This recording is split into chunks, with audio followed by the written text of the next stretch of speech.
That's a cappity cap cowboy. Not dealing with that. Good night.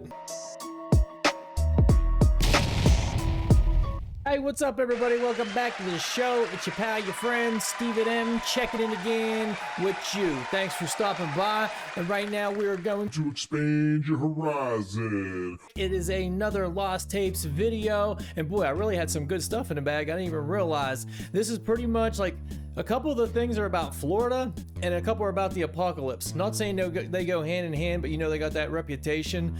But it's Florida Apocalypse Day, everybody. So give a round of applause for Florida and the apocalypse. Clap if you care. Hey man, they got no state taxes down there. I would not mind going to Florida. As a matter of fact, I saw the Wu-Tang Clan down in St. Augustine for their 25th year album anniversary for 36 Chambers. Wu-Tang again? Yeah, again and again. If you've never been here before, hit that sub button. If you've been here before and didn't hit that sub button, just hit the damn sub button. I'm telling you, I do it for you. I know I look like a, but I'm just like Jessica Rabbit. I'm not bad. I'm just drawn that way. Hit the like button, hit the noti button, become a member. All right, let's get into this. Yay! In 1997, a man by the name of Otis Eugene Ray emerged onto the digital landscape, boldly proclaiming himself as the wisest man on Earth. He launched a personal website. That's me. This guy's full of shit. We already know this is a conspiracy. I was kidding! A peculiar corner of the internet, known as TimeCube. This website served as a platform for Ray's theory of everything, famously referred to as the Time Cube. But what exactly was this Time Cube? Ray's theory, delivered with unapologetic polemics, asserted that all existing disciplines in science were part of a grand conspiracy, their alleged sin. Supposedly they were teaching lines, while omitting Ray's own revelations, the belief that each day comprises not one, but 4 days, all occurring simultaneously. Otis Eugene Ray didn't shy away from grandeur. He portrayed himself as a godlike entity, possessing superior intelligence. In his view, he held absolute evidence and proof for his Time Cube beliefs. In fact, he went as far as offering a reward of $10,000 in cash to anyone who could prove him wrong. A bold challenge indeed, but all stories have their end. On March 18, 2015, Otis Eugene Ray passed away at the age of 87. However, his website lives on, leaving behind a passage that reads, "When the sun shines upon Earth, two major time points are created on opposite sides of the Earth, known as midday and midnight. Where these two major time forces join, synergy creates two new minor time points we recognize as sunrise and sunset." Ray's theory continues, suggesting that these four equidistant time points. That said race theory. It was not race theory. We're not getting into that. It's Ray's. His name's Ray. Race theory? Let's not get thrown off here. Points can be considered as time squares, imprinted upon the circle of Earth. In a single rotation of the Earth's sphere, each time corner point rotates through the other three corners, creating 16 corners, 96 hours, and 4 simultaneous 24-hour days within a single rotation of Earth. Otis Eugene Ray's Time Cube remains a perplexing enigma, a testament to the power of human imagination and the boundless depths of the internet. Well, I guess it's easy to have a $10,000 challenge to prove him wrong when you can't figure out what the fuck he's talking about. I mean, how do you even dispute such a thing? I don't know. Hopefully there's somebody smarter than me watching this, and I'm sure there is, that can kind of explain what he's trying to say. So, because light and the moon comes in from one side, and so it creates 4 days in one. I tell you what, time does fly. Time goes so fast now. I think time is literally moving probably twice as fast as it used to. So there is that. Is it because of what old Raymond here was talking about? Raymond's here to help. I know they said the website's still up, so I'll have to look that up and throw it up there. It's kind of interesting. If anyone wants to start a cult and start that movement back up, let me know. I'd be down probably. What the heck? Park. There's a little green spot in the middle of Bay Lake. There's no description of what it is, and it's completely off limits to everyone, including employees. Around 20 years ago, this mysterious island was actually another Disney park called Discovery Island. You'd take a boat from shore, arrive at the island, and basically look at exotic birds. Fast forward to 1999, Animal Kingdom opens, and it's basically a bigger and easier to get to version of Discovery Island. This sparked the very quick decline of the island. Today, it's abandoned and in ruins, completely overrun by nature. It's also heavily guarded. If you're anywhere near Bay Lake, you can be assured that you're being watched. So when I first saw that, I didn't think much of it. I'm thinking, you know, they just shut it down for whatever reason. You know, they made new attractions, which I don't know why. It's not like they're not money hungry, you know, so you think they'd keep it going for whatever reason. Maybe it was a pain in the ass. But it is heavily guarded. There's a video out there, which it's pretty long. I'm thinking about doing a whole video on it. Some guy snuck over there and he recorded the whole thing. He's a YouTuber or something. I don't know his name, but they got a whole manhunt. It said right in there, actually, manhunt for trespasser. I mean, they had helicopters and everything searching for this guy, and he filmed it, and it's all run down and shit. So they easily could have just been like, this isn't financially viable anymore. We don't need this anymore, and just let it go to shit. I knew of a guy that had a construction site, or not a construction site, a construction business, but where he kept all of his equipment, it was this big old parking lot. There was a main road in front of it and a side road going up between. So main road, all of his shit, like big construction shit, nothing like, not like a small guy with just a dump truck. And there was a dirt road going up between it. And there was a couple pretty nice houses up there. And he had a house up behind his stuff that he rented out to somebody. And when that person, I don't know if they died or moved, and we're talking a big, nice house, you know, nothing, not no regular house right in the city or anything. He just let it go to shit because he just didn't want to deal with anybody renting it anymore, and or even selling it. I forget all the ins and outs, but he just didn't give a shit anymore. Dude was rich as fuck. He just didn't care, and he just let that house sit there and rot. And I used to landscape, and back when we would cut the yards across from it. And I was like, what is going on with this house? It was nice as shit. And that's how I found out that whole story. I mean, you could go into it. Like the doors were cracked open. It was run down at this point. It was sitting there for years. Like kids were breaking into it, this and that. But I mean, it was a nice ass house. Like you'd see in like a nice 80s Christmas movie, like the Griswolds. But this dude just had money, didn't give a shit. So I said all that to say this. That could easily be what's going on with that island in Disney World. Or did they let it go to shit and they have it so heavily guarded because there's tunnels all under Disney World. I think that's pretty well known. Maybe that's one of the places where they, I don't know, go down and do goofy shit. Who knows? Goofy shit. No pun intended. I don't know. Do you think it's a sinister plot? Do you think there's something sinister going on over there? Or is it just simply that they just don't give a fuck, and it's a huge liability if you get hurt over there? So it could easily be that, you know what I mean? Don't get hurt on our property. There's got to be gators everywhere. So then once you're getting eaten by a gator don't play no shit over on Discovery Island, then they discover you inside of a gator, dead. Something crazy is happening in the Florida Everglades and people need to know about it. So this guy named Python Cowboy, who is a professional snake hunter and wildlife enthusiast, went on a journey through the Florida Everglades when he stumbled upon a pile of rocks that had multiple inverted crosses written on them. And amongst these rocks was a doll. And on this doll was another inverted cross written in ash on its forehead. He noticed a small snake wrapped around it, but something was unusual about the snake. It was bleeding from its anus. He also says that he's never seen anything like that. Now be prepared because things just keep getting crazier and crazier. When continuing into the area, he notices a set of words written across the floor. He would later learn that this was Latin writing, and when translated, it roughly said, "Turn around and run. He is watching you." If this wasn't warning enough, Python Cowboy can...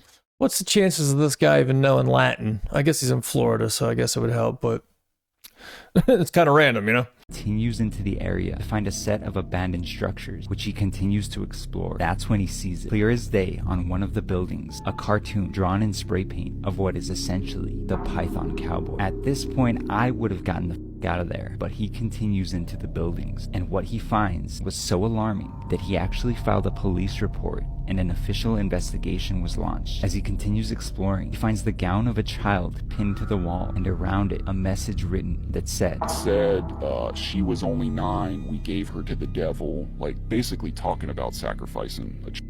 Multiple other ritualistic items, one of which being a chair with 3 legs, and in the center of it appeared to be a blood stain. It was after seeing these 2 things that he began to realize that he may very well have been in a crime scene, and that this could all be very real. If you thought this was crazy enough, here's where things really begin to ramp up. As he's entering one of these buildings, he feels something grab his leg, and when he looks down, he sees something that gave him the chills. It was a doll, just like the one he had found earlier. It says that he wasn't sure if this was the same doll or not, but one thing was certain: he felt something or someone grab his leg. Now, just when you thought this story was ending, it is far from over. After this exploration, he did more research into the area, and what he found was truly horrifying. This area was an abandoned rocket facility whose founder was a man named Jack Parsons. Turns out this man was a public Satanist in the 1900s, and he was directly involved with Aleister Crowley and L. Ron Hubbard, the founder of Scientology. And the final chilling piece of information that Python would find was that Jack Parsons claimed to have conjured his own wife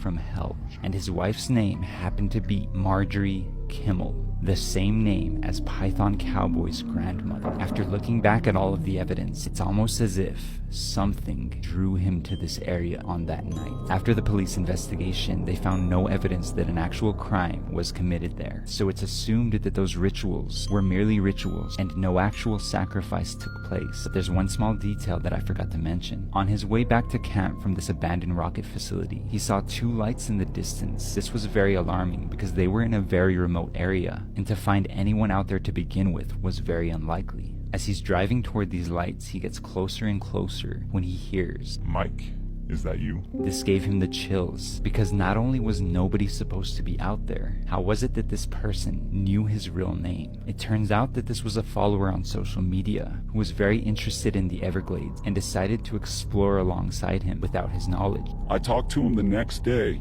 He said 5 minutes after he left me, he heard a bunch of gunshots back there, and he rolled out. Left. So those people were still there. Sure, it seems like it. Holy shit. It seems like it. So I do... If you want to watch the full video about this, you can go to Python Cowboy's channel, and be sure to let him know in the comments that Ghost Toast sent you. Alright, I don't know about Python Cowboy. I think I'm calling, as the youth would say, cap on that, man. If he's the Python Cowboy, I'm chief of calling bullshit. Chief no bullshit him. Like, come on, bro. He probably made that whole thing up. You could have easily orchestrated that whole thing. The thing about the grandma, his name's pretty wild, but maybe homeboy was married to his grandma. I don't know. Or at least backdooring grandma, would you call him Grandma Python or Grandma Cowboy? Whatever you want to call him, or Grandma Python Cowboy. What would you call this guy if you knew him? He goes by Python Cowboy. He got on Rogan. I mean, you could easily have orchestrated that story, blow yourself out. Next thing you know, you're telling Joe Rogan about it. You know, I could go out and make up some bullshit right now about that, but I don't want to go catch any pythons, and I'm not in Florida. I don't know, bro. I think he's the bullshit cowboy. That's what I'm saying. I don't want no beef with the dude. He's out there killing pythons. I wouldn't even want to kill a snake though, because I don't want to hurt no animals. To be honest with you, not any kind of animal. I don't want to hurt it. Didn't do nothing to me, unless it did do something to me. That's a different conversation. But no, that's a cappity cap cowboy. Not dealing with that. Good night. The Book of Enoch is an ancient religious work originally written in the Aramaic language and traditionally attributed to Enoch, the great-grandfather of Noah. It was found among the Dead Sea Scrolls in the middle of the 20th century and contains several predictions and revelations regarding God's destiny for humanity. Okay, I realize I just did a video on this not that long ago. I've probably done more than one. I'm like a broken record around this motherfucker. But the inconsistency right there, or maybe it isn't, maybe I screwed something up, but I swear it was a section taken out of the Bible. So was it a section taken out of the Bible, or was it found in the Dead Sea Scrolls, or was it taken out of the Bible and they didn't realize it until they found it in the Dead Sea Scrolls? It doesn't really say in this video. Maybe I missed it somewhere else. If you know the answer to that, let me know, please. But that's the point. I'm not trying to kick a dead horse around here. I don't even own a damn horse. That caught my attention is all I'm saying. So anyways, maybe we're all learning something together. I don't know. For humanity, as well as descriptions of heavenly creatures like angels and devils. It explains how a group of watchers stated teaching people forbidden knowledge such as astrology and how to make nuclear weapon. The 5-book version is referred to as 1 Enoch, and they are: the Book of Watchers explains angels who rebelled and fathered offsprings with mortal women. These kids were referred as giants called Nephilims. The Book of Parables gives us a glimpse of what is to befall the good and the bad in the end. The Book of Astronomical Writings explain how celestial bodies travel. The Book of Dream Visions describes the history of the world, from creation to the Last Judgment. The Epistle of Enoch. Enoch's descendants are urged to uphold their devotion to God. I don't know, that's an interesting book. I need to read it, but that's that part right there that I stopped and said about. So was it taken out of the Bible, or they found it in the Dead Sea Scrolls? Where did this book come from? What's in its origins? And this guy in the video here is saying that, what did he say? It was written by who? Not Noah. That wasn't Noah, right? It's something like Noah, but it wasn't the flood Noah, right? Or do I got that screwed up too? Come on, brother. Said that guy wrote it? Oh, who the hell is that guy? I don't know who that guy is. And even if it was the flood Noah, which I should probably have caught that part a little bit better. What does that mean? Are we taking this all as fact, I guess is the question. What do we know about this? Do we know this to be true? Do we know this to be written by some guy? What do we know? Was it found in the Dead Sea Scrolls? Was it not? And has anybody read the end? And go ahead and fill me in where we're going with things. Thanks a bunch. There is a secret document from the CIA that has just been released, and what it reveals is terrifying. It is called the story of Adam and Eve, and it explains how the end of the world will occur. And the scariest part is that it is entirely logical and makes complete sense. It explains that the North Pole and the South Pole shift every 12 to 15,000 years. And when this shift occurs, it triggers a massive apocalypse with earthquakes and giant tsunamis. After the apocalypse happens, we go back to prehistoric times, the Stone Age. It also states that the first humans like us lived 10,000 years before Jesus Christ. So we are approximately 13,000 years after the first humans, and we are already witnessing significant events like climate change and other catastrophes. The book also claims that we are the sixth civilization to emerge from the apocalypse. We reach a certain point in civilization, and then everything resets. This would explain many things, such as the Sahara Desert once being green and Antarctica having forests. Now things are changing, with some places becoming colder while others become hotter. This is why there is mention of the flood in the Bible, and it's likely what happened to Atlantis. It would make sense for a city to be underwater if water wasn't there before. That's crazy for tons of reasons. I've heard about this document. I don't know if it's bullshit or not. I'll have to figure that out. But if you watch the video I did about, it was all cartoon oriented, and it says the Jetsons, the Flintstones is after, or is in a modern time, after the Jetsons or at the same time as the Jetsons. That's right, it's the same time. So if that were to happen, but the people that got all the money and this and that, they can avoid it this time, and they'd be living in high rises and we'd be down here in the rubble, a new Stone Age. That's crazy to think about. But that also kind of makes you think, like, if they do know this, like, are they scripting everything? Because they know everything's going to happen. If they have this figured out, they can just be writing the script up until that time.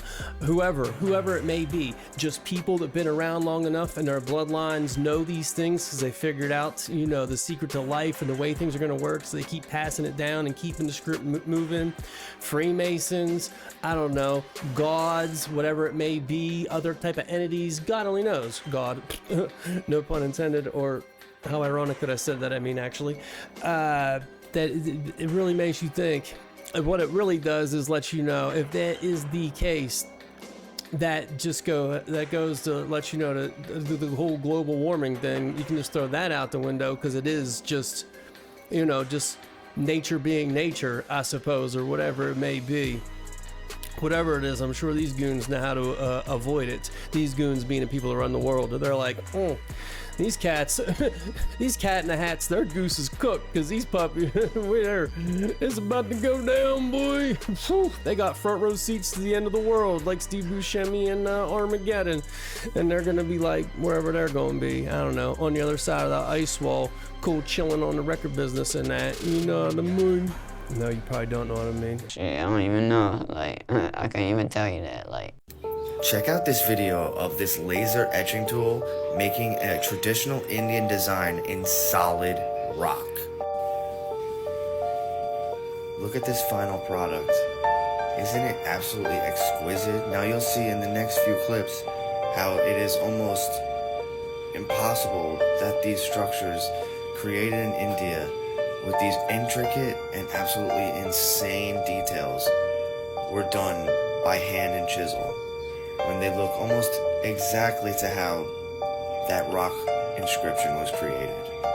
And here's another example of that, and how absolutely amazing this technology is, and always was, and possibly was used in the ancient times. Can we be sure that wasn't being laser printed itself? Does that make sense? Like if it was being I don't know how laser printing works, but you know, they make shit. I know what I'm saying, but I don't know what I'm saying. Like being formed 3D-ish laser. Today, Junior! Is that a possibility of how all these things were made? Like these carvings in India, you know, the things we've talked about before, Pumu Punku, you know, all these things where the precision is out of hand, Tataria type stuff, you know, things that we don't do today as a people because we're too busy sitting around being not the smartest. Not the smartest. We're too busy sitting around being not the smartest. You know, but the precision and to put in the time to do something like that, you're not going to do it with a hand and chisel or hand, chisel and hammer. Just these huge structures. I mean, there's no logical explanation to how people made these structures. So was it lasers? Are we going lasers? I was kind of on the sound vibration thing. Maybe the sound vibration thing. You know, somehow, some way they... aliens. When all else fails, it was aliens. It was like... I don't think there's a logical explanation. I don't think there's an explanation that us common folk know of. Do the people that run this joint know? They know. Sons of bitches, let me know. Jeez, I'd drink the gold juice today. I would. Yeah, man, that's something to think about. In the late 19th century, the local people of the Atacama Desert in northern Chile discovered something incredible. Hidden beneath the desert sand was an unusual-looking mummified man. But it wasn't until the birth of radiocarbon dating, some years later, that we finally realized the significance of this discovery. The Chinchorro people lived in the coastal regions of what is now northern Chile and southern Peru as far back as 7000 BC.